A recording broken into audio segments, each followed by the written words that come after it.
ప్రార్థన చేసుకుందామా? మోకరించండి. మోకరించాలంటే మాట్లాడు. మోకరించాలంటే చేతులు జోడించాలి, మోకరించాలి, కళ్ళు మూసుకోవాలి. కళ్ళు మూసుకున్నారా?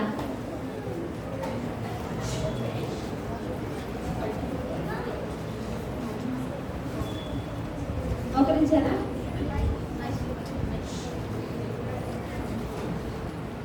కళ్ళు మూసుకోవాలి అందరూ.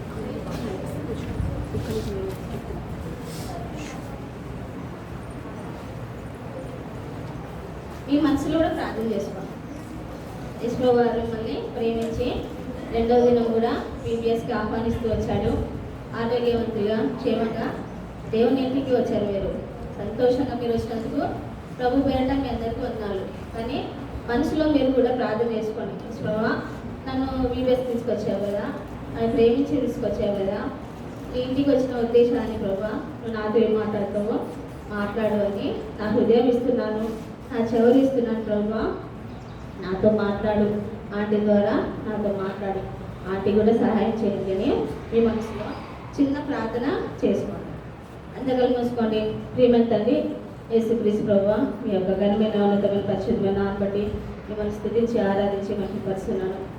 మమ్మల్ని అందరినీ ప్రేమించి ప్రభువా రెండో దినము వీడియోస్ని మాకు ఇచ్చినందుకే మీకు వందనాలు చెల్లిస్తున్నాను ప్రభువా. Good soldier of Jesus Christ అన్న అంశాన్ని కూడా మాకు అనుగ్రహించినందుకే మీకు వందనాలు చెల్లిస్తున్నాను ప్రభువా. మరి రెండో దినంలో మెయిన్ లెసన్లు ప్రభువా మాకు అనుగ్రహించినందుకే, మీరు మాతో మాట్లాడబోతున్నందుకే నీకు వందనాలు. మా పిల్లలందరినీ జ్ఞాపకం చేసుకోండి, వినగలిగే చెవి, గ్రహించే మనసును మనకు అనుగ్రహించండి. ఇక్కడ అంతే ప్రభువా మీ ఆత్మ సంచారం అనుగ్రహించండి. బలమైన నీ వాక్కును, నీ స్వరాన్ని వారి హృదయంలో వారి చెవులు చూచినంతగా ప్రభువా నీ ప్రభావమును గురించి మనం ప్రార్థన చేస్తూ వేడుకుంటున్నాను. అల్పురాలి, అయోగ్యురాలి, నిష్ప్రయోజకరాలి నీ పిల్లల మధ్య వాడబడ్డానికి అర్హత యోగ్యత లేదు నా ప్రభావ. నన్ను క్షమించండి. మీరుగే నన్ను జ్ఞాపకం చేసుకొని మీ ఆత్మ చేత నింపండి. మీ పిల్లలకు కావాల్సిన మాటలు అనుగ్రహించండి. సమయం వ్యర్థం చేయకుండా నీ కృపను అనుగ్రహించండి. నూతనమైన తీర్మానాలు మా పిల్లలు కలిగజేయమని ప్రార్థన చేస్తున్నాను. మేలుగే మా పిల్లలందరినీ ప్రభువా ఈ సమయాలందరినీ జ్ఞాపకం చేసుకొని ఆశీర్వదించమని యేసుక్రీస్తు ప్రభువారి పరిశుద్ధ నామమున పేరిట స్తుతించి ప్రార్థించి అడిగి వేడుకుంటున్నాము తండ్రి. ఆమేన్.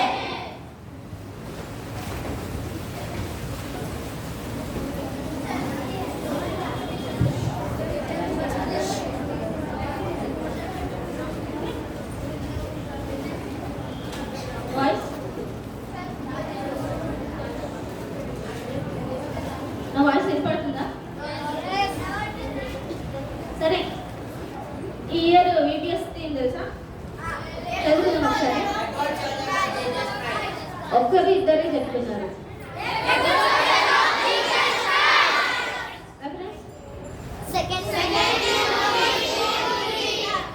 తెలుగులో చెప్పండి.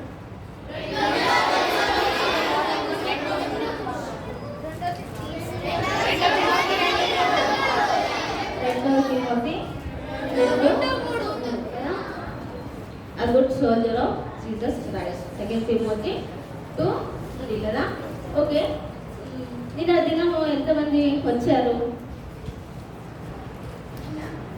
చాలా మంది వచ్చారు. ఓకే, నిన్న దినము వండర్ఫుల్ లెటర్స్, అద్భుతమైన లేఖనముల గురించి చూసుకుంటూ వచ్చాం కదా. అయితే కొత్త నిబంధన పుస్తకములు ఎన్ని ఉన్నాయి? ఎవరైనా చెప్తారా? వాయిస్ ఒకరు 27 ఫాస్ట్గా. అయ్యే ఎవరికి రావా? గర్ల్స్ అట్లీస్ట్ తొందరగా ఏముంది? New testament books correct 27. Okay, లేచి ఎవరైనా 27 ఎవరు చెప్పగలుగుతారా?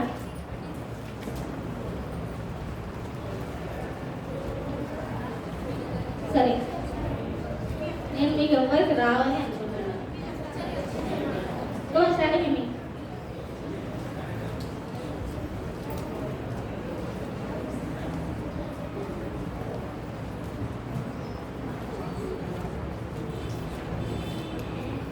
దగ్గర రెడీ చేసినట్టు నాకు ఇప్పడలేదు. కంటిన్యూ.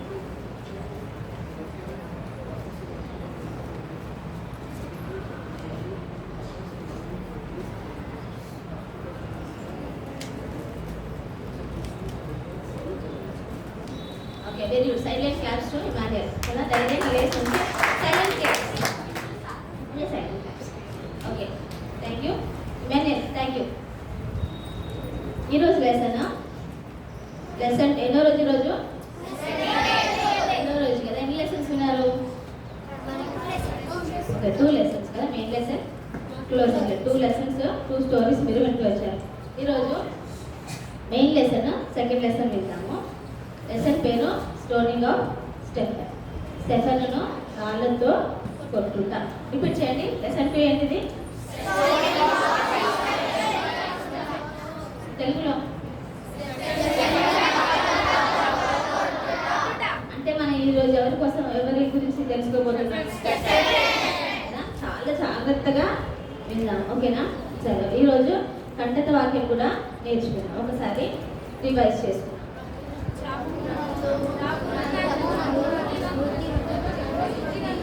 తెలుగు ప్రభువునందు మృతులందు మృతులు ధన్యులు. అందరు చెప్పట్లేదు, వెనుక వాయిస్ వస్తే చెప్పట్లేదు.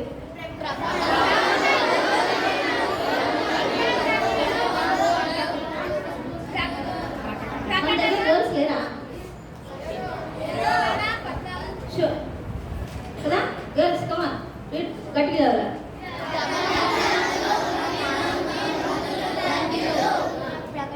ప్రకటన 14:13. Once again in English.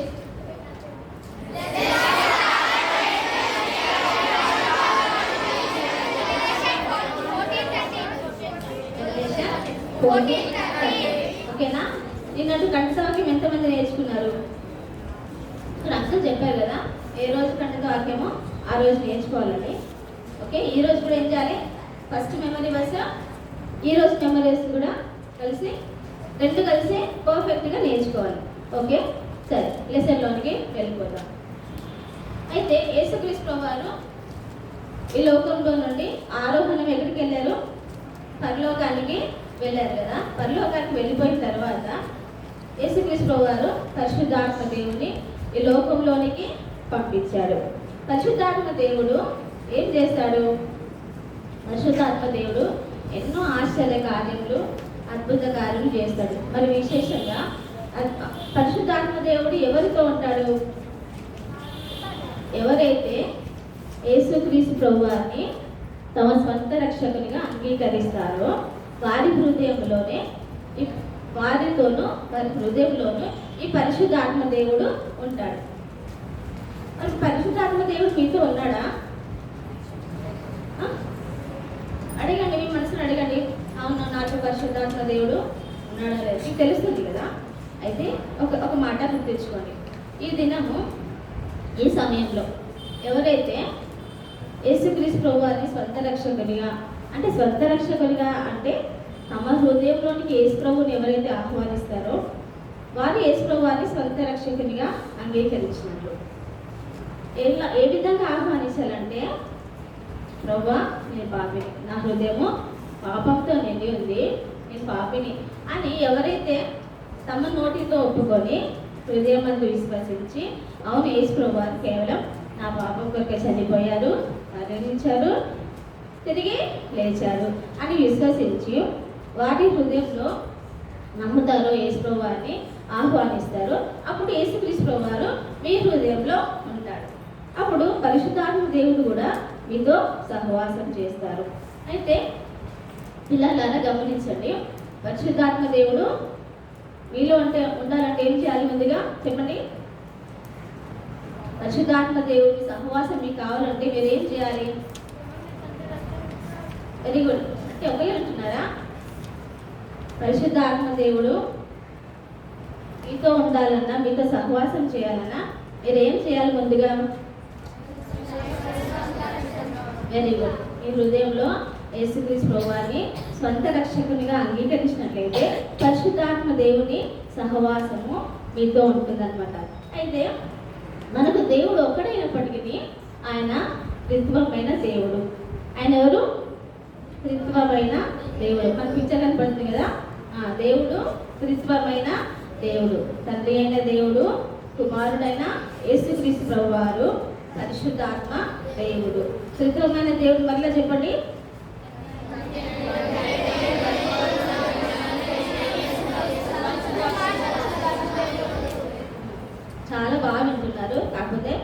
చేతులు గడ్డం కింద ఉన్నాయి, కొందరి చేతుల్లో పెన్నులు ఉన్నాయి, కొందరి చేతులేమో అక్కడ ఇక్కడ ఉన్నాయి. ఇలా మన టైం వేస్ట్ చేసుకోవచ్చు, దీంతో ప్రీషియస్ టైం. అయితే పరిశుద్ధాత్మ దేవుడు, కుమారుడైన దేవుడు, తండ్రి అయిన దేవుడు కదా, త్రిత్వమైన దేవుడు. అయితే పరిశుద్ధాత్మ దేవుడు మనతో నివసించాలి, మన యందు మన ద్వారా ఎన్నో అద్భుత కార్యములు చేయబడాలని దేవుడు ఆశిస్తూ ఉన్నాడనమాట. పరిశుద్ధాత్మ దేవుడు మనల్ని నడిపిస్తాడు. పరిశుద్ధాత్మ దేవుడు మనము ఏ విధంగా ఈ లోకంలో జీవించాలి, ఏది సత్యమో ఏది అసత్యమో, ఏ మార్గంలో ఉన్నామో పరిశుద్ధాత్మ దేవుడు మనకి బోధిస్తాడనమాట. ఆ విధంగా యేసుక్రీస్తు వారు ఆరోహణమే పరలోకానికి వెళ్ళిన తర్వాత పరిశుద్ధాత్మ దేవుడు ఈ లోకంలో చాలా మందిని రక్షించుకున్నాడు అనమాట. రక్షించుకొని కొన్ని ఆశ్చర్య కార్యములు చేస్తూ వచ్చాడనమాట. అయితే రక్షించబడిన తర్వాత ఇప్పుడు నేను యేసు ప్రభువుని నమ్ముకున్నాను, పరిశుద్ధాత్మ దేవుడు నాతో ఉన్నాడు. అయితే నేను ఎవరికైనా సువార్త చెప్తే ఏం చేస్తాడు పరిశుద్ధాత్మ దేవుడు? వారిలో కూడా కార్యం చేస్తాడు. అవును, వారు ఒప్పించబడతారు, దేవుడి మార్గంలోనికి నడిపించబడతాడు కదా. అట్లా ఆ దినాల్లో పరిశుద్ధాత్మ దేవుడు ఏం చేశాడంటే అనేకులని రక్షించాడు అనమాట, రక్షించుకున్నాడు. అట్లా బైబిల్ పరిశుద్ధ గ్రంథంలో పరిశుద్ధాత్మ చేసిన గొప్ప ఆశ్చర్య కార్యములు ఎక్కడ రాయబడింది అంటే అపోస్తల కార్యములో రాయబడింది. ఎక్కడ రాయబడింది? ఏం రాయబడింది? ఎవరి గురించి రాయబడింది?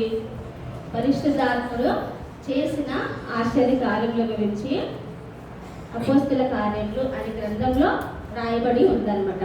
అయితే ఆ దినాల్లో యేసు ప్రభు వారు ఆరోహణమై వెళ్ళిపోయిన తర్వాత యేసు ప్రభు నందు ఎవరైతే విశ్వాసం ఉంచుతున్నారో వాళ్ళని చాలా మంది ప్రజలు కొట్టారంట.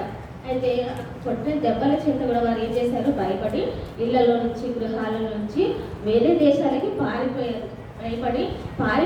కానీ దేవుని మాత్రము విడిచిపెట్టలేదు.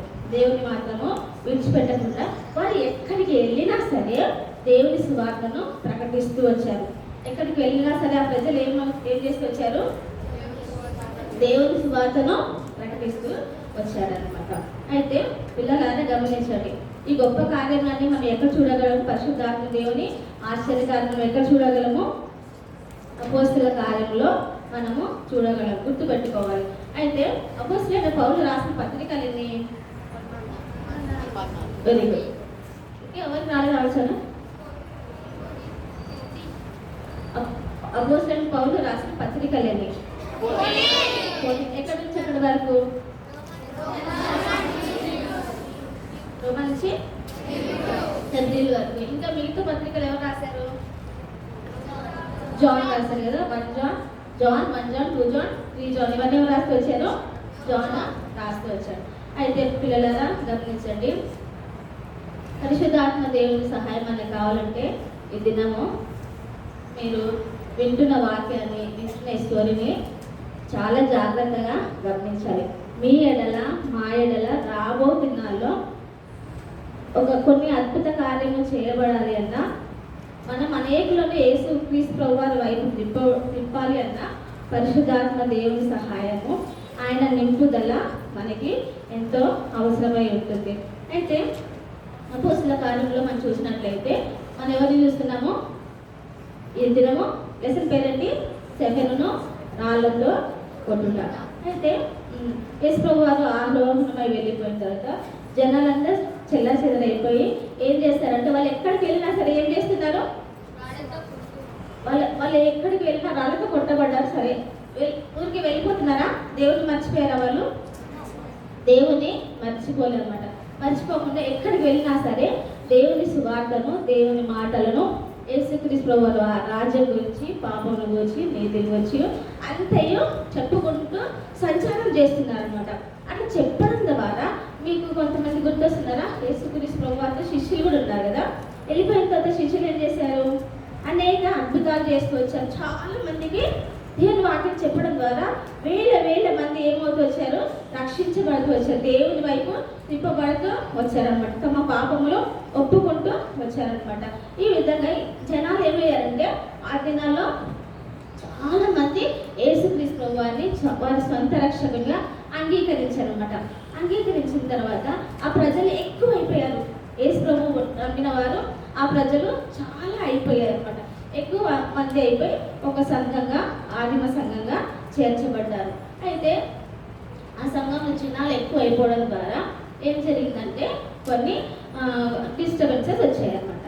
అంటే కొన్ని సరుగులు గొనుగులు వచ్చాయన్నమాట. అవి ఏంటంటే విధవరాళ్ళ మీద, సంఘంలో అన్ని రకాల ప్రజలు ఉంటారు కదా. దేవుని మందిరంలో పేదవారు ఉంటారు, గొప్పవారు ఉంటారు, విధవరాలు ఉంటారు, చిన్న పిల్లలు ఉంటారు కదా, అనేక భాషలు మాట్లాడేవారు ఉంటారు, అనేక మతాల వారు ఉంటారు, అనేక దేశాల వాళ్ళు కూడా ఉంటారు కదా. ఆ సంఘంలో కూడా ఏం జరిగిందంటే కొంతమంది విధవరాలు ఉన్నారంట. విధవరాలు అంటే భర్త లేని వారు కదా. అయితే వారి ఎడల అక్కడ ఉన్న కొంతమంది ప్రజలు అంటే యూదులు ఏంటంటే చిన్న చూపు చూస్తున్నారంట. వారికి సరైన ఆహారం కూడా ఇవ్వట్లేదు, సరిపోవట్లేదని ఏం చేశారంటే వాళ్ళలో కొంతమంది యూదుల మీద ఉన్న అపోస్తులకి కంప్లైంట్ చేశారనమాట. చెప్పినప్పుడు వాళ్ళు చాలా బాధపడి అక్కడ ఏం చేశారంటే ఆ అపోస్తలులు ఒక నిర్ణయానికి వచ్చారు. ఏంటంటే అక్కడ ఉన్న ప్రజలు, సంఘంలో ఇంకా ప్రజలు ఉంటారు కదా, విశ్వాసం ఉంటారు కదా, వాళ్ళందరికీ ఏం చెప్పారంటే ఈ అపోస్తలులు 12 మంది శిష్యులుగా ఉన్నారు కదా, వాళ్ళ అపోస్తలులుగా దేవుడు ఏర్పరచుకున్నాడు వాళ్ళని. అపోస్తలులు అంటే పంపబడిన వారు, వారు దేవుని వాక్యానికి నియమించబడిన వారు అనమాట. అయితే ఆ అపోస్తలులు పేతురు దగ్గరికి వచ్చి చెప్పారు కదా. అప్పుడు పేతురు అంటాడు అనమాట ఆ ప్రజలందరితో, ఇప్పుడు తన సొంత నిర్ణయం కాదు కదా, సంఘం అంతా ఉంది కాబట్టి ఏం చేశాడంటే ఆ పేతురు ప్రజలందరినీ పిలిచి, ఇదిగో ఇట్లా మేము బోధించడమే మాత్రమే కాదు, మేము బోధించడము మానుకొని మేము ఆహారం పంచిపెట్టుట ఇంకా వేరే పనులు చేయట అది మంచిది కాదు అని చెప్తారనమాట కదా. మందిరంలో చాలా పనులు ఉంటాయి కదా, వాక్యం చెప్పడమేనా, వాక్యం చెప్పేవాళ్ళు వాక్యం చెప్తారు, పాటలు పాడేవారు పాటలు పాడతారు, మ్యూజిక్ వేసేవాళ్ళు మ్యూజిక్ వేస్తారు కదా, ఊడ్చేవాళ్ళు ఊడుస్తారు, క్లీన్ చేసేవాళ్ళు క్లీన్ చేస్తారు, అన్ని పనులు చేసేవాళ్ళు ఉంటారు కదా. ఒక్క పని అందరు చేయగలరా? చేయలేరు కదా. అయితే ఏం చేస్తాడంటే అక్కడ అపోస్తలుడు ఏం చెప్పారంటే మేము వాక్యం బోధించడం మానేసి ఇలాంటి పనులు చేయడం యుక్తం కాదని ఆ ప్రజలందరితో షేర్ చేసుకున్నప్పుడు ఏం నిర్ణయించుకున్నారంటే మేము ఒక నిర్ణయానికి వచ్చాము, ఈ ప్రజలలో కొంతమంది మాకు కావాలి ఇట్లా పని చేయడానికి, దేవుని ఇంట్లో పని చేయడానికి ఈ ప్రజల్లో మాకు కొంతమంది కావాలి, అందరు చేతులు పట్టుకొని అని చెప్పినప్పుడు ప్రజలందరూ ఏం చేశారంటే ఎదురు మాటకి విధేయత చూపించారనమాట. విని ఏం చేశారంటే అపోస్తలులు ఒక నిర్ణయానికి వచ్చారు. సరే మీరు ఎంతమందిలో మంచి పేరు ఆత్మతోనూ జ్ఞానంతోనూ నిండుకున్న వారు కావాలి అని చెప్తారు. ఎలా ఉండాలంట? వారికి కావాల్సిన కొంతమంది ఏర్పరచుకుంటామని చెప్పారు కదా, కొంతమందిని ఏర్పరచుకుంటాము అని అపోస్తలులు చెప్పారు. అది ఎవరు డిసైడ్ చేయాలి? ప్రజలే డిసైడ్ చేయాలన్నమాట.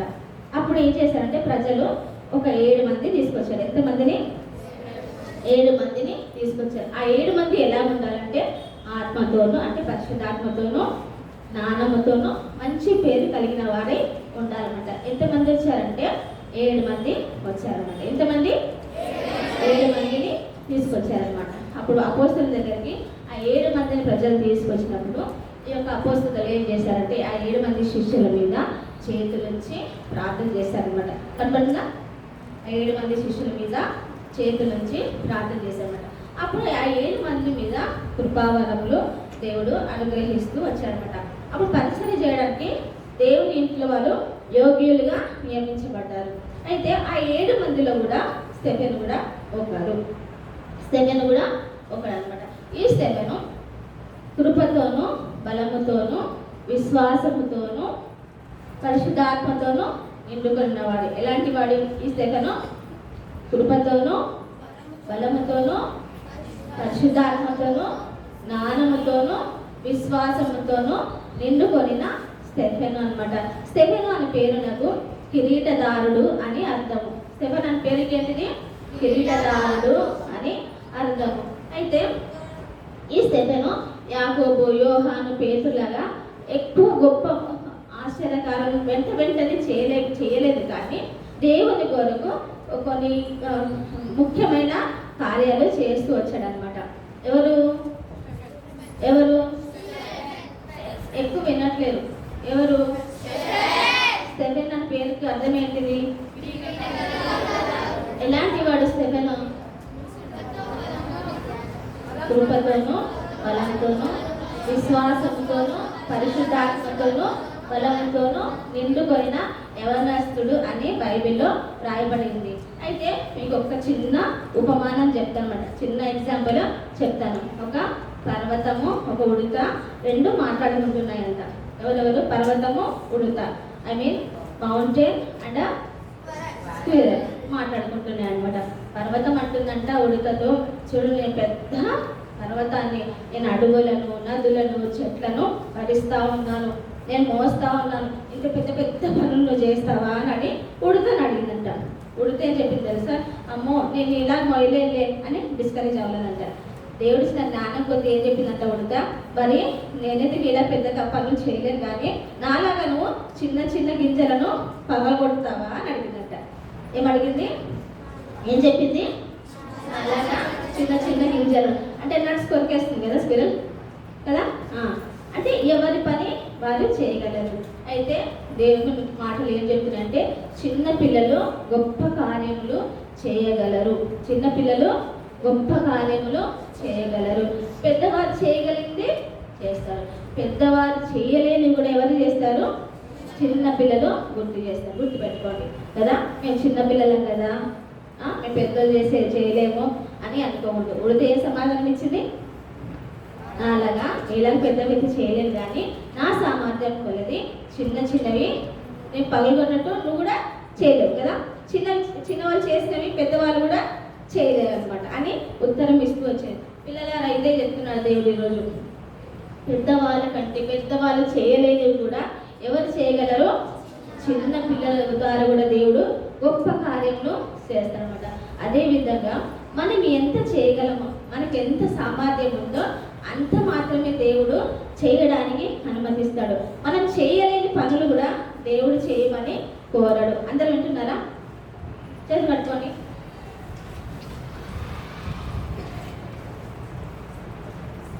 ఆ విధంగానే స్టెఫెన్ కూడా తెలుసా, తన జీవితంలో కూడా తను ఎంత చేయగలడో, తను చేయగలిగినంత మాత్రమే దేవుడు తన జీవితంలో చేయడానికి అనుమతిస్తూ వచ్చాడు. మేము ఇంత చేయలేను ప్రభు అని స్టెఫెను అనలేదు. ఉడతలాగా ఏం చెప్పాడు అనమాట? ఏం చెప్పాడు? తను ఎంత సామర్థ్యం కలదో అంత పని చేస్తూ వచ్చాడు.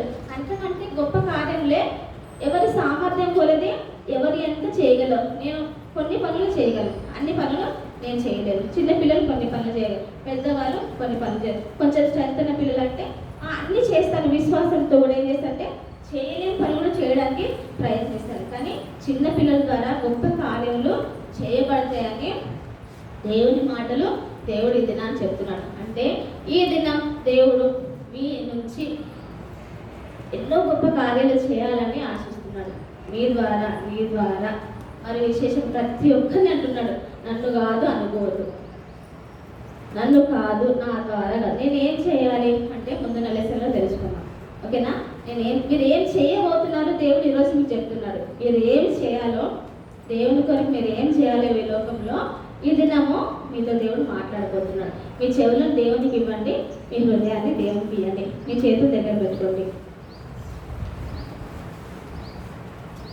స్టెఫెను చేయగలిగినంత చేయడానికి ముందుకు వచ్చాడనమాట. అయితే స్టెఫెను ఆ ప్రజల్లో ఎన్నుకున్నాడు కదా, వేరే పనులు కూడా విధవరాలను చిన్న చూపు చూస్తున్నారు, ఆహారం సరిపెడతలేదు అనేసి ఆ పని కొరకు స్టెఫెను ఎన్నుకోబడ్డాడు. ఆహారం పంచిపెట్టడమే కాదు, ఆయన ఏం చేస్తున్నారంటే విధవరాలకి ఇంకందరికీ ఆహారం పెట్టే పని చేస్తూ ఇంకో పని చేస్తున్నాడు. అందరికీ సువార్త ప్రకటిస్తూ వచ్చాడనమాట. సువార్త అంటే ఏంటి చెప్పండి? బైబిల్ బోధించడమే కాదు. సువార్త అంటే యేసు ప్రభువు యొక్క ప్రేమను తెలియజేయడం. యేసు ప్రభు వారు ఈ లోకంలో ఉన్నప్పుడు మన కొరకు తను ఏమై ఉన్నాడో, ఏమి చేశాడో, ఏ విధంగా పరలోకంలో ఉన్నాడో, ఏ విధంగా రానై ఉన్నాడో, మనకి ఏమి చేస్తున్నాడో ఈ లోకంలో, అదే దేవుని మాటలు, అదే సువార్త. గమనించారా? ఈ విధంగానే స్టెఫెన్ ఏం చేస్తున్నాడంటే ఆహారం పంచిపెట్టడమే కాకుండా ఈ లోకం ఆ దినాల్లో దేవుని సువార్త కూడా చాలా మందికి ప్రకటిస్తూ ఉన్నాడంట. అయితే ఆ స్టెఫెన్ ఈ విధంగా ఆత్మతో, పరిశుద్ధ ఆత్మతో నిండుకున్న వాడే అక్కడ దేవుని సువార్త ప్రకటించడము చాలా ప్రదేశాలకు తెలిసిందంట, చాలా మందికి తెలిసిపోయిందంట. ఆ ఊళ్ళో ఉండడమే కాదు, అక్కడక్కడ చుట్టుపక్కల ఉన్న వాళ్ళందరికీ, వేరే కాంటినెంట్స్కి, వేరే స్టేట్స్కి, వేరే ఊర్లకు, వేరే ప్రదేశాలకు స్టెఫెన్ ఏ విధంగా బలంతో పరిశుద్ధాత్మతో నిండుకున్న వాడే దేవుని ప్రకటిస్తున్నాడో చాలా మందికి తెలిసిపోయిందంట. అయితే అందరు నమ్ముకుంటారా? అందరు విశ్వసిస్తారా? అందరు సరే అంటారా? కదా, విశ్వసించిన వారు విశ్వసిస్తారు, విశ్వసించని వారు ఏం చేస్తారు? పోవయ్యా, వద్దులే, విన్నాం, లేకపోతే మాకు చెప్పద్దు అని అంటారు కదా. అయితే ఆ దినాల్లో మనకి చర్చ్ ఎలా ఉందో, ఇప్పుడు ముస్లింకి దర్గా ఎలా ఉందో, మాస్క్ ఎలా ఉందో, ఇంకా హిందూస్కి టెంపుల్స్ ఎలా ఉన్నాయో, అట్లా ఆ దినాల్లో సమాజ మందిరాలలో యూదులు కూడుకునేవారు అనమాట. అయితే వారు ధర్మశాస్త్రాన్ని మాత్రమే పాటిస్తారు. ధర్మశాస్త్రం అనగా ఏమి? పదార్థం దేవుడు ఇస్తూ వచ్చాడు కదా. వెంటనే ఏంటంటే ధర్మశాస్త్రంలో ఏంటంటే ఏదైనా తప్పు జరిగితే ప్రాయశ్చిత్తము జరిగించబడాలి, లేకపోతే ఏముంటుంది, కాలం వెలుపడ్డా ఉండాల్సి వచ్చింది. కొన్ని పనిష్మెంట్స్ వెంటనే జరుగుతూ వచ్చాయి. డైరెక్ట్గా ఇప్పుడు మనం ప్రభువాన్ని క్షమించు అనే పరిస్థితులు ఆ దినాల్లో లేవు. ధర్మశాస్త్రానుసారంగా చేసిన తప్పుకి ఖచ్చితంగా పనిష్మెంట్ ఉందన్నమాట. రాళ్ళతో కొట్టబడాలి, ఊరు బయట వెళ్ళి పంపించబడాలి, ఇంకా చాలా పనిష్మెంట్స్ ఉన్నాయన్నమాట. అక్కడ క్షమాపణ ఊరికే లేదనమాట. అటువంటిది కఠినమైనది ధర్మశాస్త్రం అనమాట.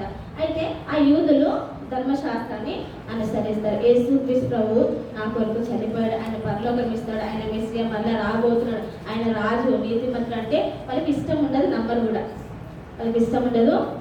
కూడా. అయితే ఆ ధర్మశాస్త్రం మాత్రమే ఖచ్చితంగా నేను తెలుసు వాళ్ళకి, కానీ పాటించరు. తెలుసు వాళ్ళకు కానీ పాటించారు. ధర్మశాస్త్రం చాలా ఉంటాయి కదా. అబద్ధం ఆడద్దు, నీ పొరుగు వారి మీద నింద మోపద్దు, నీ తల్లిదండ్రులను సన్మానించవలని అని చాలా పద్ధతులు, నేను తప్ప వేరే ఒక దేవుడు ఉండను, ఈ అన్ని పదార్థాలు ఉన్నాయి. కానీ వాళ్ళకి తెలుసు ఖచ్చితంగా, ధర్మశాస్త్రం అంతా తెలుసు కానీ ఖచ్చితంగా పాటించారు. ఆచారం దేవుడు ఏం చెప్పాడో అవన్నీ చేయరు. కాకపోతే మేము యూదులమని మంచి రోషం కలిగి ఉంటారనమాట. అటువంటి యూదులు ఆ దినాల్లో ఉంటారు కదా. స్టెఫెన్ యొక్క మాటలను చాలా మంది నిరాకరించారు. విశ్వసించిన వాళ్ళు దేవుని యందు విశ్వాసం ఉంచారు. వాళ్ళ మధ్య స్టెఫెన్ ఏం చేసినట్టే అట్లా స్వార్థ ప్రకటిస్తూ అనేకుల మధ్య ప్రకటిస్తూ అనేకులు చాలా మందికి బాప్తిసాలు ఇస్తూ మహాసభలలో, సమాజ మందిరాలలో, బయట ఎక్కడ వెళ్ళినా సరే వారి మధ్య ఏం చేస్తున్నారంటే అద్భుత కార్యములు, కార్యములు, సూచక క్రియలు ఆ ప్రజల మధ్య చేస్తూ వచ్చినాయి. ఇటువంటి గొప్ప కార్యాలని చాలా దేశాలకు, చుట్టుప్రక్కల వాళ్ళు చాలా దూరము స్టెఫెన్ గురించి తెలిసిపోయి వాళ్ళకి చాలా కోపం వచ్చింది. అయితే కొంతమంది యూదులు ఏం చేశారంటే, విశ్వసించని వారు ఉంటారు కదా, స్టెఫెన్ యొక్క మాటలు విశ్వసించని వారు ఊరికే ఉంటారా? ఏం చేశారంటే కొంతమంది గ్యాదర్ అయిపోయారంట. కొంతమంది యూదులు అక్కడ ప్రజలు ఏం చేశారంట, గ్యాదర్ అయిపోయారంట. అయితే స్టెఫెన్తో వాదించడం మొదలు పెట్టారంట. వాళ్ళు కాకుండా ఇప్పుడు దేవుని వాక్యం నాకు నచ్చలేదు అనుకోండి, మీరు నాకు వచ్చి దేవుని వాక్యం చెప్తున్నారు, ఇస్రో గురించి చెప్తున్నారు, నాకు మీరు చెప్పే మాట నచ్చలేదు. ఈ దినాల్లో చూస్తున్నారు కదా, ఎవరైనా సువార్త ఎక్కడైనా ప్రకటిస్తూ ఉంటే, ట్రాక్స్ ఇస్తూ ఉంటే వాళ్ళు సైలెంట్గా తీసుకుంటున్నారు. ఏం చేస్తున్నారు? వేరే వాళ్ళకి ఫోన్ చేస్తున్నారు, వాళ్ళ గుంపులు తెచ్చుకుంటారు, గ్యాదర్ చేసుకొని ఏం చేస్తున్నారు, మిమ్మల్ని ఎవరు పర్మిషన్ ఇచ్చారు, ఎందుకు వచ్చారు, ఎక్కడి నుంచి వచ్చారు, మీకు మాకు చెప్పనవసరం లేదు, అర్థం మారుస్తున్నారు, కులం మారుస్తున్నారు, ఇదంతా వ్యర్థమైన మాటలు మాట్లాడతారు. కానీ వారికి సజీవుడైన యేసుక్రీస్తు ప్రభు వారి గురించి గ్రహింపు లేదు, తెలియదు. కాబట్టి ఇలాంటి ప్రజలు ఆ దినాల్లో ఉన్నారు. కాబట్టి వాళ్ళు ఏం చేశారంటే స్టెఫెన్ మీద చాలా వాదిస్తూ ఉన్నారనమాట. కానీ అటువంటి ప్రజలు కొంతమంది పోగు ఏం చేశారంట, అలాంటి వాళ్ళని ఇంకా పిలుచుకున్నారనమాట. అలాంటి వాళ్ళని అబద్ధ సాక్ష్యము స్టెఫెన్ మీద నేరాలు మోపడానికి, ఇంకా అబద్ధ సాక్ష్యం చెప్పడానికి ఇంకొంతమంది వాళ్ళలాంటి వారిని స్టెఫెన్ కోసము పిలుచుకున్నారనమాట. స్టెఫెన్ యుద్ధకు తీసుకొచ్చిన తర్వాత అతనితో వాదిస్తున్నారనమాట. ఎవరి గురించి వాదిస్తున్నారు? సువార్త ప్రకటిస్తున్నాడని, దేవుని గురించి, యేసుక్రీస్తు ప్రభువు వారి గురించి చెప్తున్నాడని స్టెఫెన్తో చాలా మంది వాదించడానికి వచ్చారనమాట. అయితే స్టెఫెన్ పరిశుద్ధ ఆత్మ చేత నిండుకొనిన వాడే, దేవుని ఆత్మ అతనిలో ఉంది కనుక భయము లేకుండా మంచి మనసుతో ఏం చెప్తున్నాడంటే దేవుని వాక్యాన్ని జ్ఞానంతో మాట్లాడుతూ ఉన్నాడనమాట. పరిశుద్ధాత్ముడు అనుగ్రహించి ఎంత జ్ఞానం ఇస్తే అలాంటి వారితో వాళ్ళు వేసే ప్రశ్నలన్నిటికీ ఏం చెప్తున్నాడంటే సమాధానం ఇస్తున్నాడు అనమాట. ఆయన మాటలకి వారు దేవుని మాట ఎందుకు విశ్వాసం ఉంచలేదు, స్టెఫెన్ చెప్పే మాటలు ఎందుకు విశ్వాసం ఉంచలేదు, కానీ వారు ఎక్కువగా వాదిస్తున్నారు, తరిగిస్తూ ఉన్నారు అనమాట. ఎప్పటికీ వారి వాదనలు ఏంటంట, స్టెఫెన్ మాటలకి ఎదురు చెప్పలేకపోయారంట, మళ్ళీ కరెక్ట్ ఆన్సర్ ఇవ్వలేకపోయారన్నమాట. ఎదురు ఆడలేకపోయేది అని బైబిల్లో రాయబడి ఉంది. అయితే ఇటువంటి బలము పరిశుద్ధాత్మతో నిండిన స్టెఫెను వారి మధ్యలో పరిశుద్ధాత్మ చేత నిండుకొనిన స్టెఫెనును ఏం చేశారంటే కుట్రతో వాళ్ళని ఆయన మీద అబద్ధ నేరాలు మోపాలని, అబద్ధ సాక్షులని తీసుకొచ్చారు. ఏదైనా స్టెఫెన్ని చేయాలి అనేసి మహాసభకి తీసుకెళ్లారనమాట. ఈ మహాసభ ఏంటంటే అక్కడ చాలా మంది చెప్పారు కదా, ఆయా దేశాల నుండి ఆ మహాసభలోనికి సమాజ మందిరంలోనికి చాలా మంది వచ్చారనమాట. బైబిల్ 5-6 రకాల దేశాల నుంచి ప్రజలు ఉన్నారనమాట. ఆ ప్రజలందరూ వచ్చారు మహాసభ ఎదుటికి. ప్రజలు ఎవరైతే యేసు ప్రభునందు విశ్వసించలేదో ఆ ప్రజలు ఏం చేశారంటే అబద్ధ సాక్ష్యం చెప్పేవారిని, ఇంకా నేరంలో మోపేవారిని వాళ్ళందరూ గ్యాదర్ చేసి స్టెఫెన్ ఏం చేశారంటే మహాసభ యొద్దకు తీసుకొచ్చారు. ఆ మహాసభ యొద్దకి ఎవరున్నారు, చాలా మంది ఉన్నారనమాట. అయితే ఆ అబద్ధపు మాటలు చెప్పేవాళ్ళు చెప్తున్నమాట, ఈయన మోషే గురించి, ధర్మశాస్త్రం గురించి, దేవుని వాక్యం గురించి విరోధంగా మాట్లాడుతున్నారనేసి ఆ మహాసభలోనికి వారికి ఏ అబద్ధ సాక్ష్యం చెప్పే మనుషులు స్టెఫెన్ మీద నేరాలు మోపుతున్నారనమాట. ఏం చెప్తున్నారు, మోషే మీదను, ధర్మశాస్త్రం మీదను, దేవుని వాక్యం మీదను వారు ఏం చేస్తున్నారు, స్టెఫెను అబద్ధ సాక్ష్యం చెప్తున్నాడు అనేసి నేరాలు మోపుతున్నాడు, దూషణ మాటలు చెప్తున్నాడు అనేసి స్టెఫెన్ మీద వారు నేరారోపాలు మోపుతాడనమాట. అయితే ఆ సమాజ మందిరంలో కూడా ఎంతో ఓపికతో స్టెఫెను పరిశుద్ధాత్మ చేత నిండుకున్నవాడి ఆ జ్ఞానంతో వారికి ఉత్తరం ఇస్తూ ఉన్నాడు అనమాట. వారి స్టెఫెన్తో ఎప్పుడు కూడా మాట్లాడలేకపోతున్నారు. పరిశుద్ధాత్మ దేవుడు ఇచ్చిన జ్ఞానం చెప్పునే వారికి చాలా జ్ఞానంతో స్టెఫెను ఆన్సర్ చేస్తున్నాడు. ఒక విషయం గుర్తుపెట్టుకోండి, ధర్మశాస్త్రాన్ని యూదులు చాలా బాగా చదివారంట, అన్నీ తెలుసు వాళ్ళకి. అంటే అలాంటి వ్యక్తులకి మరి స్టెఫెన్ చాలా గట్టిగా ఆన్సర్ చేస్తున్నాడంటే మరి స్టెఫెన్ కూడా ధర్మశాస్త్రాన్ని బాగా చదివాడు కదా. స్టెఫెన్ కూడా దేవుని వాక్యాన్ని బాగా చదివాడు అనమాట. బాగా చదివి దేవుని జ్ఞానం ఒకటి ఉంది, ఆయనకి పరిశుద్ధాత్మ దేవుని సహాయం కూడా ఉంది కాబట్టి భయపడకుండా ఏం చేస్తున్నంటే దారులాగా వాళ్ళు అడిగే ప్రశ్నలన్నిటికీ మహాసభలో ఉత్తరం ఇస్తా ఉన్నాడు అనమాట. అమ్మ కొడతారేమో, నన్ను ఏమన్నా చేస్తారేమో అని భయం కూడా లేదు, నేను చెప్పేది తప్పేమో అని కూడా లేదు. ఎందుకు ఎంత ధైర్యంగా చెప్తున్నాడంటే, ఎందుకు చెప్తున్నాడు చెప్పండి ఎలాగా స్టెఫెను? వెరీ గుడ్, చెప్పండి. పరిశుద్ధాత్మ దేవుడు స్టెఫెన్కి సహాయం చేస్తున్నాడు. ఇంకా దేవుని జ్ఞానం కూడా స్టెఫెన్కి అనుగ్రహించబడుతూ వచ్చింది. ఆ విధంగా మహాసభలోనికి తీసుకొని పోయినప్పుడు వాదించలేకపోయారు. అక్కడ ఉన్న ప్రజలంట ఒకసారి తేరి చూశారు. స్టెఫెన్ని ఆన్సర్ చేస్తూ ఉన్నప్పుడు స్టెఫెన్ మొహని చూసినప్పుడంట స్టెఫెన్ మొహం ఎలా కనపడుతుందంటే దేవదూత మొహం లాగా కనపడుతుందంట. ఎలా కనపడుతుంది? దేవదూత మొహం లాగా కనపడుతుందంట. అక్కడ ఉన్న ప్రజలు కొంతమంది నిజంగానే ఈయన యేసుక్రీస్తు ప్రభుని చాలా ప్రేమిస్తున్నాడని తెలుసుకున్నారు. ఎంత ఆశ్చర్యం కదా. ఆ మహాసభలోని వాళ్ళు చాలా ఖచ్చితమైన వాళ్ళు. అలాంటిది స్టెఫెన్ యొక్క మాటల ద్వారా ఏం చేశారంటే వాళ్ళు కూడా నిజంగానే అతని మొహం ఎలా కనబడుతుంది? దేవదూత మొహం వల్లే కనబడుతుంది కదా.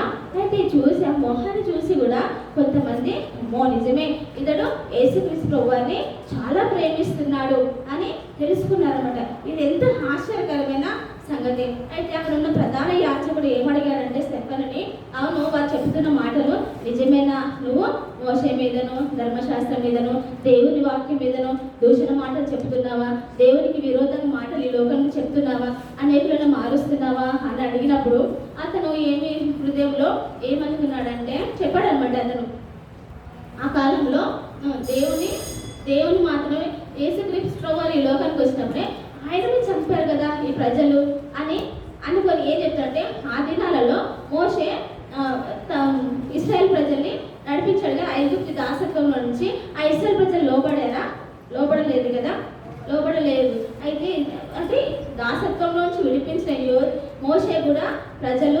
లోబడలేకపోయారు. మరి యోసేపు అన్నలు కూడా ఏం చేశారు?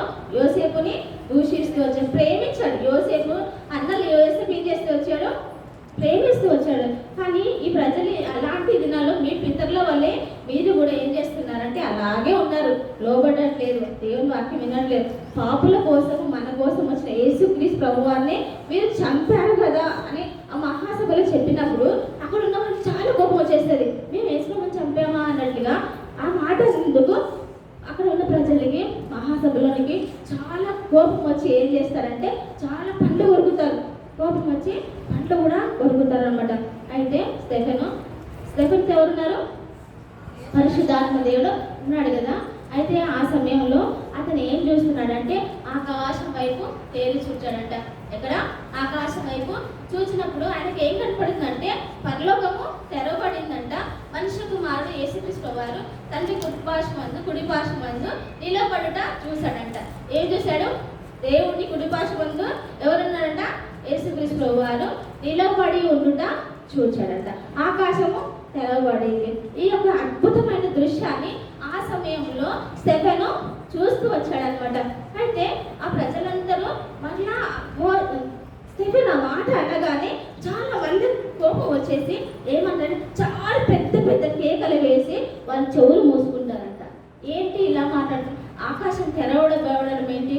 ఈయన కోసము ఆ పరలోక సింహాసనంలో దేవుడు నిలిచి ఉండడం ఏంటి అనేసి ఏం మాట్లాడుతున్నాడు, ఇదేం మాట్లాడుతున్నాడు అనేసి అక్కడ ఉన్న ప్రజలకి చాలా కోపం వచ్చేసి పెద్ద పెద్ద కేకలు వేసి ఏం చేశారంటే గట్టిగా చెవులు మూసుకొని చాలా కోపడి వెంటనే ఆ స్టెఫెన్ ఏం చేస్తారంటే ఆ మహాసభలో నుంచి బయటికి తీసుకొచ్చేస్తారనమాట. వెంటనే చాలా కోపంతో మహాసభలో నుంచి తీసుకొచ్చేస్తారన్నమాట. తీసుకొచ్చిన తర్వాత కూడా ఏమంటున్నాడు, అక్కడ ఉన్న ప్రజలు ద్వేషంతో చాలా కోపంతో రాళ్ళతో కొట్టడం స్టార్ట్ చేశారు. స్టెఫెన్ని రాళ్ళతో కొట్టడము స్టార్ట్ చేశారు. ఏమైనా తప్పు చేశాడా స్టెఫెను? ఎవరైనా దూషించాడా? ఎవరైనా కొట్టాడా? ఎవరైనా తిట్టాడా? కేవలం ఏం చేస్తున్నాడు? సువార్తను ప్రకటిస్తూ వచ్చాడు, దేవుని మాటల్ని చెప్తూ వచ్చాడు. అది అదే మాట కాకుండా ఒక మాట అంటున్నాడు వాళ్ళతో. ఆయన కూడా ఆ సమయంలో ఒక మాట అంటున్నారు, ముష్కరులారా, దేవుని మాటను విననులని వారా, మీ చెవులను హృదయములను లోపరుచుకొని వాళ్ళారా, మీ పితరుల వల్లే మీరు కూడా పరిశుద్ధాత్మను ఎదురిస్తున్నారు అని చెప్తాడనమాట. ఆ మాటకు అర్థం ఏంటంటే మీ పితరులు అంటే యోసేపు అన్నలు ద్వేషించారు యోసేపుని. ఇశ్రాయేల్ ప్రజలు మోషేని కూడా లోబడలేదు. యేసు ప్రభు కాలంలో కూడా ఆ ప్రజలు కూడా ఏం చేశారు? మనమంతా ఏం చేసామంటే దేవుడు మన కోసం వచ్చినా కూడా మనం కూడా మాట వినలేదు కదా. మన వల్లనే కదా. స్టెఫెన్ ఏమంటే మీరే చంపారు అన్నాడు అనమాట. స్టెఫెన్ ఏమన్నాడు? యేసు ప్రభువాని మీరే చంపారు. నిజమే, ఆ మాట నిజమే. మన పాపం కోసమే యేసు ప్రభువారు చనిపోవాల్సి వచ్చింది. అయితే స్టెఫెన్ రాళ్ళతో కొడుతూ ఉన్నారు. స్టెఫెన్ బయటికి తీసుకొచ్చి పెద్ద పెద్ద రాళ్ళతో కొడతారు. నేను ఇలా రాళ్ళు విసిరేస్తే ఇక్కడ ఎవరైనా ఉంటారా? వాళ్ళు మిమ్మల్ని రాళ్ళతో కొడితే ఉంటారా? పారిపోతాం కదా. లేకపోతే కొంచెం తెలివి, బలం, ధైర్యం ఉన్న ఏం చేస్తారు? మళ్ళీ రాళ్ళు ఇస్తుంటారు కదా. కానీ ఆ దెబ్బలు ఓర్చుకోవాలి కదా. పెద్దగాని వాళ్ళు అయితే, చిన్నపిల్లలు అయితే కదా, ఆ దెబ్బలకి ఓర్చుకోవాలి. రాయి హ్యాపీగా ఉంటుంది ఆ దెబ్బలు మనకి కదా. గాయాలైతే నొప్పి, చాలా వేదనగా ఉంటుంది, దుఃఖం వస్తుంది, ఏడుపు వస్తుంది.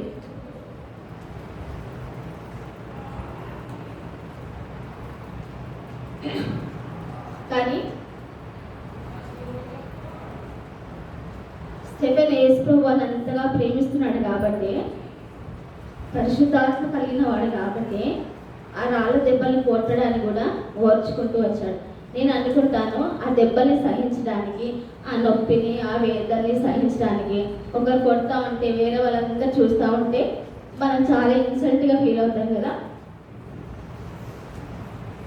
మన స్టెఫెన్ విషయం ఏంటి? అందరి చేత అక్కడ ఎవరైనా సహాయం చేయొచ్చు కదా స్టెఫెన్కి కదా. పోనీ స్టెఫెన్ వద్దు కొట్టద్దు నన్ను, నేను మానుకుంటాను అనొచ్చు కదా ఆ దెబ్బలకి. కానీ స్టెఫెను ఆ దెబ్బలు కూడా ఓర్చుకున్నాడు, ఆ రాళ్ళ దెబ్బలు కూడా సహిస్తున్నాడు. ఎందుకంటే యేసు ప్రభు వారి కోసము ఆ దెబ్బలను కూడా, ఆ అవమానాన్ని కూడా సహించడానికి ముందుకొచ్చాడు.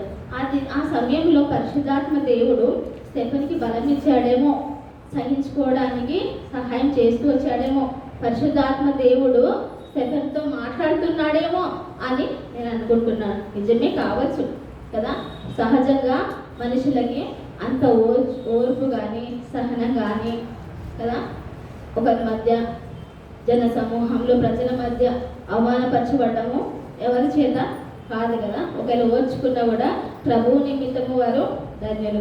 ఆ విధంగా స్టెఫెనును వాళ్ళు రాళ్ళతో కొట్టి చంపేశారనమాట. అక్కడ ఎవరున్నారంటే ఒక యవనస్తుడు కూడా ఉన్నాడు, అక్కడ సౌలు అనే వ్యక్తి కూడా ఉన్నాడు. కానీ ఆ సౌలు ధర్మశాస్త్రాన్ని బాగా చదివినవాడు అనమాట.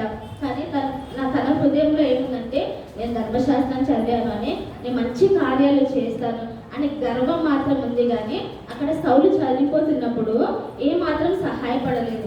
ఎందుకంటే సౌలు కూడా ఏం చేస్తాడు, ధర్మశాస్త్రం పాటించేవాడు కాబట్టి, స్టెఫెన్ యేసు ప్రభువుని వెంబడించేవాడు కాబట్టి స్టెఫెన్కి సౌలు సహకరించలేదన్నమాట. అతన్ని చనిపోతున్నప్పటికీ సంతోషంగా సమ్మతించాడు. కొంతమంది అక్కడ ఉన్న ప్రజలు ఏం చేస్తారంటే స్టెఫెన్ యొక్క వస్త్రాలను కూడా సౌలు పాదముల మీద పెట్టారనమాట. అతను తన తర్వాత ఏం తెలుసుకున్నాడంటే అవును అట్లా సహకరించడం కూడా పాపమే అని తర్వాత తెలుసుకుంటూ వచ్చాడనమాట. అది కూడా పాపమే. సౌలు ఏ విధంగా మనసులో ఏమనుకున్నాడంటే నేను మంచి కార్యాలు చేస్తాను, నేను రక్షించబడతాను, నాకు ధర్మశాస్త్రం అంతా తెలుసు, నేను నిజాయితీ పరుని, నేను యథార్థవంతుని, నేను మంచి కార్యాలు చేస్తాను కాబట్టి నేను రక్షించబడతాను అని అనుకున్నాడు. కానీ మంచి కార్యాలు చేయడం ద్వారా, ధర్మశాస్త్రం చదవడం ద్వారా పరలోక రాజ్యం ఉందా? వాళ్ళు రక్షించబడతారా? లేదు, అది ఎప్పటికీ జరగదు. ఎందుకంటే ప్రతి మానవుడు కూడా రోమపత్రిక 2:11 ఏం చెప్తుందంటే నీతిమంతుడు లేడు, ఒక్కడు కూడా లేదని చెప్తుంది. రోమపత్రిక 3:23 ఏం చెప్తుందంటే ఏ భేదములు కూడా లేదు, అందరూ కూడా పాపం చేశారు. ఇలాంటి మాట విన్నప్పటికీ సౌలు నీతిమంతుడా? పాపం చేయలేదా? సౌలు కూడా పాపి అనమాట. ఆ విషయాన్ని యేసు ప్రభువు దర్శించిన తర్వాత తెలుసుకుంటారు. ఇది మీరు తర్వాత చూసుకుంటారన్నమాట. కాబట్టి మంచి కార్యాల ద్వారా మనము పరలోక రాజ్యము చేరలేము. ధర్మ కార్యాలు, నీతి కార్యాలు చేయడం ద్వారా మనము పరలోక రాజ్యాన్ని చేరలేము. మందిరానికి వచ్చినంత మాత్రాన పరలోక రాజ్యం వెళ్ళలేము. బైబిల్ చదివినంత మాత్రాన మన హృదయంలోనికి యేసు ప్రభువు రాడు. ప్రార్థన చేసినంత మాత్రాన మనం రక్షించబడలేము. కానీ మనం ఏం చేయాలి?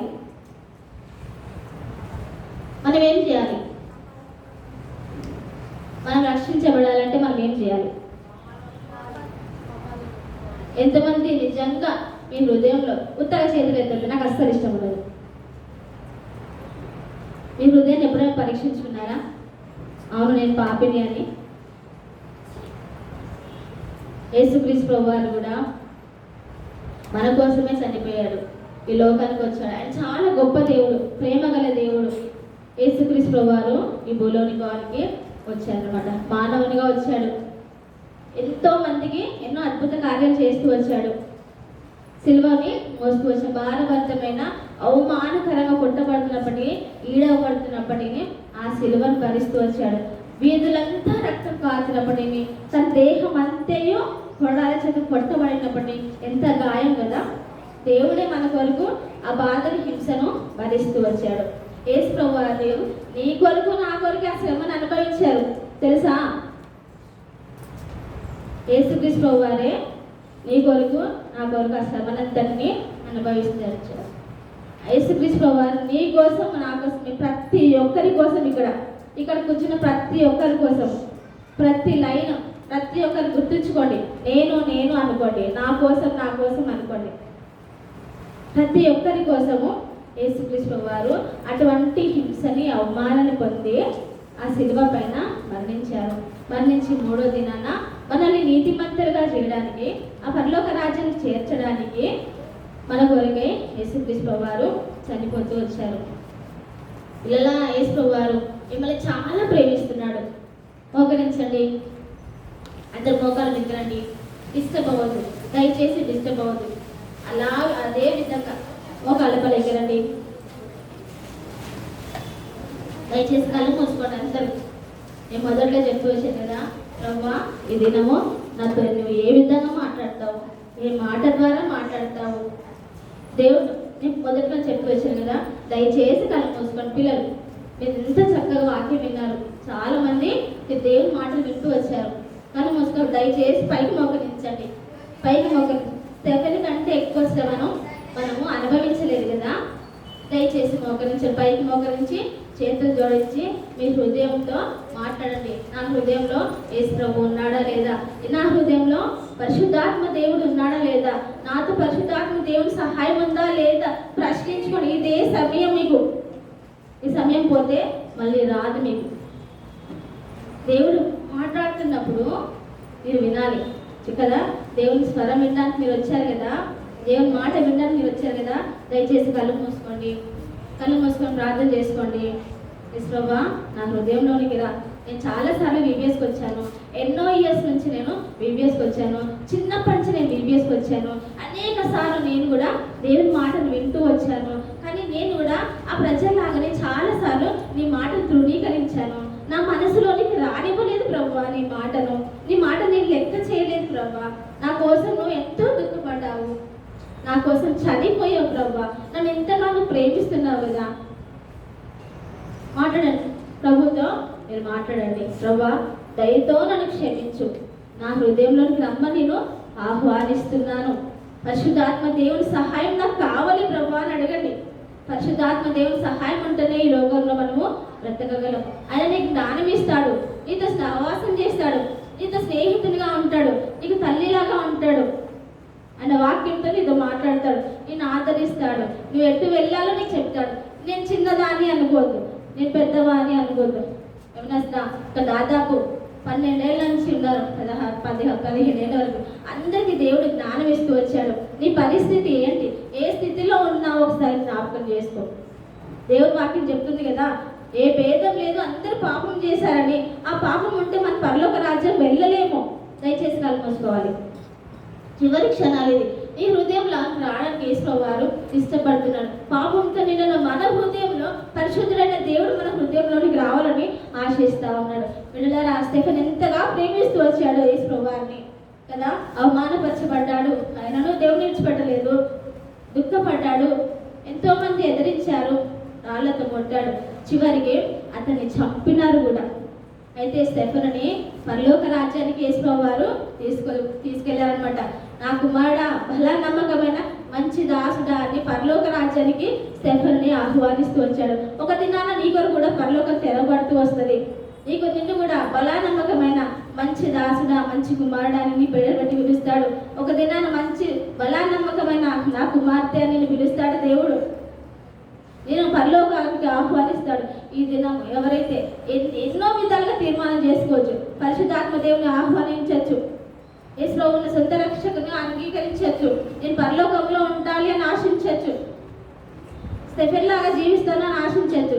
ఎవరైతే ఏ చిన్న తీర్మానం చేసుకున్నా దయతో హృదయపూర్వకంగా మనస్సుతో దేవునితో మాట్లాడండి. మాట్లాడి మీ చేతులు ఎత్తండి. మీకోసం ఖచ్చితంగా మేము ప్రార్థన చేస్తాం. పిల్లల వెనకంజ వేయద్దు. ప్రతి ఒక్కరిని దినం దేవుడు దర్శించాడు. వెనకంజ వేయద్దు. కళ్ళు మూసుకోవాలా. ఎవరైతే పరిశుద్ధాత్మ దేవుని ఆహ్వానిస్తున్నారో దయచేసి మీ చేతులు ఎత్తండి. దయచేసి ప్రభు పేరిట మీ హృదయంలో ఎవరైతే యేసు ప్రభువాన్ని అంగీకరిస్తున్నారో చేతులు ఎత్తండి. స్టెఫెన్ లాగా నేను బ్రతకాలని ఆశిస్తున్న వారిని చేతులు ఎత్తండి. వెనకంజ వేయద్దు. నిన్నే పిలుస్తున్నాడు, నీ పేరు బట్టి పిలుస్తున్నాడు. నీ చెవితో ఆలోచించు, నీ మనసుతో గ్రహించు. దేవుని త్యాగం నీకు అర్థం కాదా? దేవుని ప్రేమను మర్చిపోతావా? దేవుని కోసం నువ్వేం చేయలేవా అనే ప్రేమను గ్రహించలేవా? వెనకంజ వేయద్దు. అటు ఇటు చూడద్దు. దేవుడు నీతో మాట్లాడుతున్నాడు, పక్క వాళ్ళతో మాట్లాడుతున్నాడు. అందరు మీ హృదయాన్ని తెరవాలి. ఇది అనుకూల సమయం. నా కుమారుడా అని పిలుస్తున్నాడు నిన్ను, నీ పేరు పెట్టి దేవుడు. ఇంకా వినట్లేదు నువ్వు. గ్రహింపులోనికి రావాలి. ప్రభువా నా హృదయం ఇస్తాను, నేను జీవిస్తాను అని. నీ తీర్మానం ఏంటి ఈరోజు?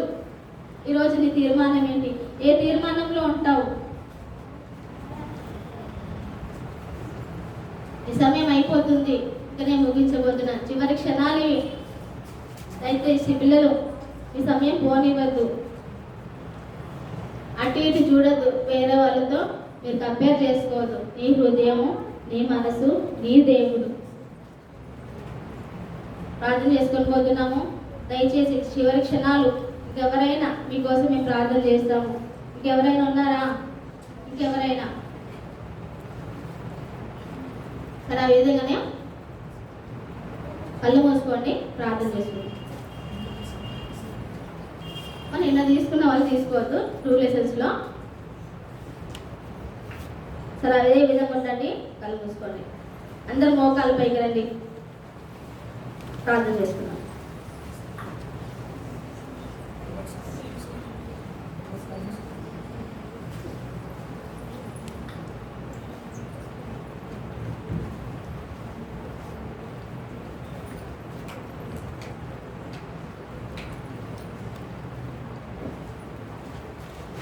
కళ్ళు మూసుకుని అందరూ దయచేసి కళ్ళు మూసుకుని పిల్లలందరూ. శ్రీమంత్ తండ్రి యేసుక్రీస్తు ప్రభువా, మీ పరిశుద్ధమైన ఘనమైన ఉన్నతమైన పరిశుద్ధమైన నాన్న బట్టి నేను పూజించి ఆరాధించి మహిమపరుస్తున్నాను. అందరికంటే నన్ను మమ్మల్ని ఎక్కువగా ప్రేమించినందుకే మీకు వందనాలు చెల్లిస్తున్నాను. దయగల తండ్రి, సేవల ద్వారా మీరు మాట్లాడుతూ వచ్చినారు ప్రభా. ఎవరైతే భయపడి కానీ దేవా సందేహించి కానీ మరి తీర్మానంలోకి రాకపోయారో వారిని మరలా దర్శించమని ప్రార్థన చేస్తున్నాను. ఎవరైతే హృదయంలో ఇది చేయపైన తీర్మానం చేసుకున్నారు ప్రభా, వారిని బట్టి వందనాలు చెల్లిస్తున్నాను. నీ వాక్యం వారి హృదయం ముద్రించండి. యేసుక్రీస్తు ప్రభువుని గురించిన ప్రేమను, దేవ అవగాహనను వారికి అనుగ్రహించమని ప్రార్థన చేస్తున్నాను. రాబో కాలంలో ప్రభా నీ కొరికే మంచి రాను వారిగా వారిని సిద్ధపరచమని ప్రార్థన చేస్తున్నాను. మంచి సువార్థికులుగాను ప్రకటించేవారుగా మనం సిద్ధపరచమని ప్రార్థన చేస్తున్నాను. మేలుకై జ్ఞాపకం చేసుకొని ఈ సహవాసం దీవించమని మిగతా సమయంతో ఆశీర్వాదకరంగా చేయమని ఆ పిల్లలు దర్శించినందుకే వందనములు చెల్లించుకుంటూ యేసుక్రీస్తు ప్రభు వారి పరిశుద్ధ నా పేరిట స్తుతించి ప్రార్థించి అడిగి వేడుకుంటున్నాం తండ్రి.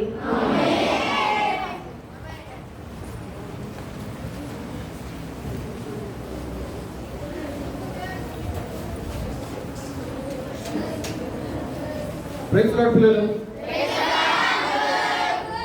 బాగున్నారా? 3వ రోజు VBS బాగుందా? సెకండ్ ఇయర్ థర్డ్ కదా? థర్డ్ అనిపిస్తుంది. బాగానే గుర్తుంది అయితే. సరే, వెరీ గుడ్. చాలా మంది వచ్చారు, చాలా సంతోషము. ఈరోజు ఎవరు వచ్చారు చెప్పండి? ఈరోజు ఎవరు మాట్లాడదు, నేను ఒక్కడే మాట్లాడాలి. ఎవరైనా మాట్లాడండి, ఇక్కడ రావాలి.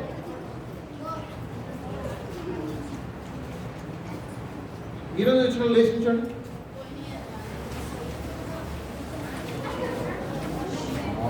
Super. So you're all welcome to VBS. ఓకేనా? ఈ 10 రోజులు ఇంకా రెస్ట్ ఆఫ్ ది 9 days మీరు అందరూ ఖచ్చితంగా రండి. ఓకేనా? మీకు వర్క్ బుక్స్ ఇస్తారు, పెన్స్ ఇస్తారు, కలర్ పెన్సిల్స్ ఇస్తారు. అవన్నీ ఇంటికి తీసుకుపోకూడదు. ఇక్కడనే వర్క్ బుక్ రాసి తర్వాత కలర్స్ వేసి లాస్ట్ రోజు మీ వర్క్ బుక్ మీరు తీసుకెళ్ళచ్చు. ఓకేనా? కొంచెం ఉండమా, కొంచెం నిన్న వచ్చిరా మీరు? నిన్న వచ్చిరా? అయితే వెళ్ళమా, నిన్న వచ్చిరు కదా? సరే, మిగతా పిల్లలందరూ ఎవరైతే కూర్చున్నారో వాళ్ళందరూ లేచి వెనక్కి వెళ్ళండి. మీరు మాత్రం అట్లే ఉండండి. ఓకేనా? వాళ్ళందరూ వెళ్ళిపోయినాక మీరు